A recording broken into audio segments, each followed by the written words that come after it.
un podcast de Cooperativa.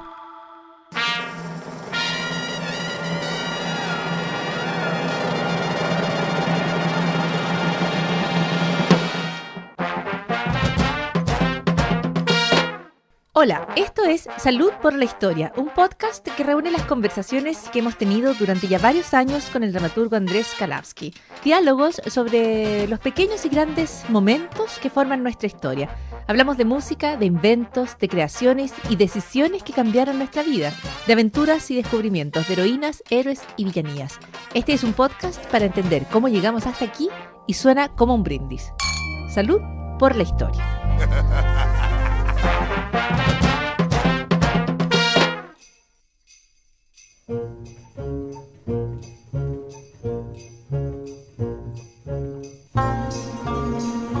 Nos tomamos unos minutos para hablar de la historia, porque la historia enseña mucho sobre el presente y sobre el futuro, y estas historias hablan de grandes fracasos. ¿Por qué? Porque nada puede ir tan mal que no pueda empeorar o eventualmente ir mejorando. En fin, no es el caso de la historia de hoy. Vamos a hablar de la Primera Guerra Mundial. En tiempos de guerra vamos a hablar de guerra y vamos a hablar de un soldado que pasa la historia de una forma curiosa en medio de la tragedia. Andrés Kalavsky, bienvenido. Gracias, Paula Molina. A veces la culpa no es de uno. A veces. No, porque es importante, porque vivimos en una cultura que nos echa la culpa cuando fracasamos. Y es importante asumir la propia responsabilidad, muy importante. Sí. Pero también es importante saber cuando la cuestión no es culpa de uno. Buen punto. Ahora, te diría que no solo la cultura nos echa la culpa, uno se echa la culpa a sí mismo. Tantas veces. Sí, por supuesto. Sí. Es que eso es lo que se llama la introyección. Ay. Claro, es que es una familia de psicólogos. Entonces... Yo te voy a decir, es que uno es su peor enemigo. Tantas veces, ¿o no? Tantas veces. Sí, por supuesto. Pero a veces hay enemigos, como en esta historia, hay enemigos externos que son peores que uno. Así es. Y esto pasa en la Primera Guerra Mundial, así que nos vamos ¿hasta qué año? Mira, nos vamos hasta 1917. La guerra como la canción que cantaba Eduardo Peralta, es la guerra del 14, la del 14, compañeros. La Primera Guerra Mundial que va de 1914 a 1918. En 1917, finalmente, Gringolandia decide entrar en la guerra, en abril. ¿Sí? Entonces, en septiembre, enrolan a un contador jovencito, hijo de inmigrantes alemanes, que se llama Henry Ganser. ¿Sí? Y parte Henry Ganser a la guerra. ¿Sí? Que como a donde no quería ir Quique Neira, ¿te acuerdas? A donde no ha querido ir tanta gente. Esta es la Primera Guerra Mundial y tú dices es la del 14 porque luego vienen otras guerras y particularmente la Segunda Guerra, que es la que uno más aprende y mejor conoce. Pero la Primera Guerra es, entre otras cosas, y como muchos conflictos bélicos, un momento marcado por la cantidad de vidas humanas que se pierden, ¿no? Esta es la guerra de las trincheras, esta es, como todas las guerras, brutal, pero aquí la cantidad de personas, la cantidad de hombres jóvenes que muere es altísima. Y es esta la guerra a la que va partiendo Henry Gunther, contador, desde Estados Unidos, a pelear esta guerra que se libraba en territorio europeo como tantas otras guerras.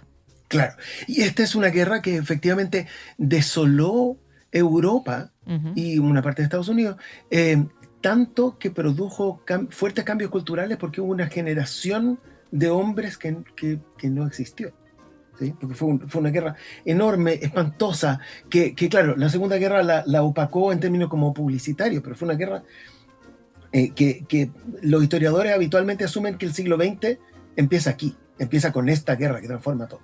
Entonces parte Henry Gunther y le toca estar en las trincheras, como tú decías, esta es una guerra de trincheras famosamente, y le toca estar en las trincheras contra Alemania, porque esa fue la primera declaración de guerra de Estados Unidos contra Alemania, le toca estar ahí. Y entonces en 1918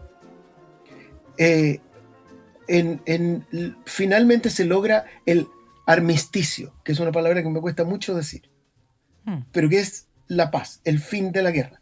Claro, este no es un cese al fuego, este no es una tregua, esto no es estamos dialogando, este conflicto termina en ese armisticio, que me parece una palabra muy bonita, Em, pero Estados Unidos ya ha Claro, entrado al final sobre el cierre, como tú dices, pero está en guerra y llega el momento de la paz. Sé que claro. no es tan automático como uno imagina, ¿no? Hay películas en las que se ve el momento de la paz y los soldados como que botan las armas. Sí, Eh, po. Es que pasa así, po. O sea, que el loco es rara esta cosa de la guerra que tiene, que es en un sentido tan brutal y en otro tan formal.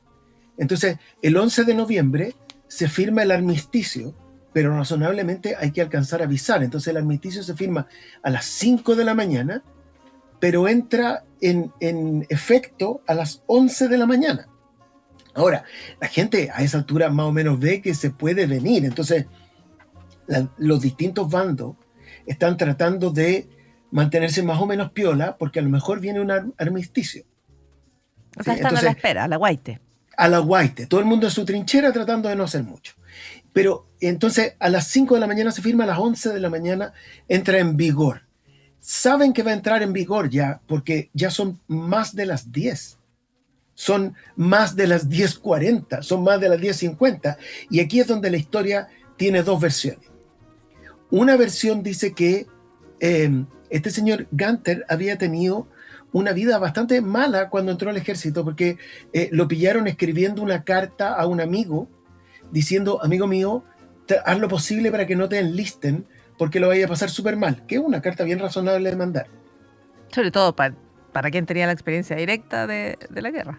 Claro, pero eso es una forma de traición. Entonces no le hicieron una corte marcial, qué sé yo, no, pero lo degradaron. Entonces él era sargento y bajó a soldado. Entonces él estaba fuera de la trinchera, volvió a la trinchera con eso. Y su prometida, que lo estaba esperando en Estados Unidos, cuando supo que lo habían degradado, lo pateó por carta. Entonces digamos que no estaba teniendo la mejor experiencia de guerra Henry Gunther. Entonces hay quien dice que enrabiado, levemente enloquecido, decidió hacer de motu propio un último ataque a las trincheras alemanas. Y entonces los alemanes, que sabían que venía el armisticio, porque ya son más de las 10:55, y el armisticio entra en vigor a las 11, le dicen: no, no venga, le gritan: no, no, no. Incluso hacen un par de disparos al aire para decirle: ya, pero no. Pero Henry Gunther habría acometido de todas maneras. Y eventualmente los soldados alemanes, para defenderse, le disparan y muere a las 10:59. Muere. Entonces, convencionalmente es la última víctima en batalla de la Primera Guerra Mundial, Henry Gunther. Ahora, hay otras versiones que dicen que esto fue orden de los superiores, que lo mandaron a tratar de tomar la trinchera enemiga. ¿Y por qué lo mandarían a tomar una trinchera enemiga cuando faltaba un minuto para el armisticio? Tú nunca has visto decisiones ajenas y te has preguntado: pero ¿por qué harían Algo una así. lesera semejante? Y por eso Henry Gunther es conocido como el último soldado muerto de la Primera Guerra Mundial. Sí, y también conocido como una persona con muy mala suerte, porque entró a la guerra, lo degradaron, perdió a la polola y lo mataron. Todo eso en muy pocos meses. Oh. Oye, qué ¡Qué fracaso! triste, sí, qué fracaso grande, pero también recordar, no porque se haya dicho, no se puede reiterar, que el fracaso es de todos, ¿no? La guerra es el fracaso de la Sí, humanidad.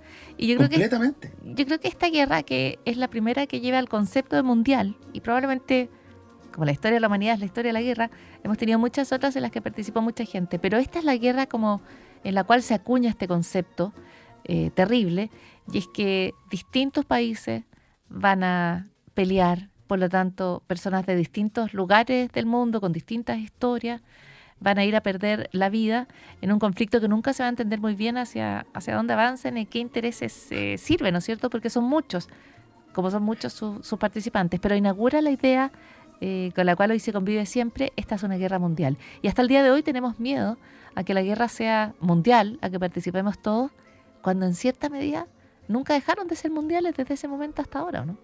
Claro, claro, todas las guerras desde ahí en adelante son globales. La guerra es mundial por dos razones: porque participa gente de todas partes, pero también porque afecta el orden global. Ujú. ¿Sí? Porque, claro, uno dice, pero esta guerra civil en Sudán no afecta el orden global, claro, pero esta guerra que es europea más norteamericana más asiática, entonces ya empieza y se pelea también en Latinoamérica y también se pelea en África, entonces afecta el orden global. Así es una primera guerra que inaugura de alguna manera este fenómeno en el que todavía estamos, una primera guerra marcada por la cantidad de personas que perdió la vida. Aquí son 20 millones y más probablemente. Sí, espérate con la gripe española después. Después, y A la Henry salida. Gunther, que trabajaba en un banco y que llega desde Estados Unidos hasta Europa, se lanza contra una trinchera en el último minuto de la última hora, y es el último soldado muerto en la Primera Guerra Mundial. Un fracaso, Andrés Karamsky. El Todo fracaso, lo que es un fracaso. todo lo que es un fracaso. De este sí que no se aprende nada. Seguimos sin aprender. Sí. Andrés Karamsky, muchísimas gracias y hasta la próxima. Chaito.